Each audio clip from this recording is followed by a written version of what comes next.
Do you want to add YouTube link to Facebook profile? You can link YouTube on Facebook with just a few simple steps. Before we begin, please like this video and subscribe to our channel. I've also included some helpful tools and apps in the description, so be sure to check them out. To add a YouTube link to your Facebook profile, first, open the Facebook app on your mobile device. Once you are on Facebook, tap on your profile picture at the bottom right of the screen. Now you are on your Facebook profile screen. At the top of the screen, tap on the edit icon. A new screen will appear with different options. Scroll down to the contact info section.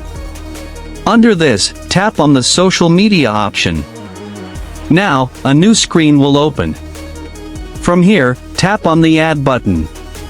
A pop-up will appear. Select YouTube from the list of platforms. From new screen, tap on add link button. Now, log in into your YouTube account and follow on-screen instruction. Your YouTube link will appear on your Facebook profile, and visitors can tap it to open your YouTube channel.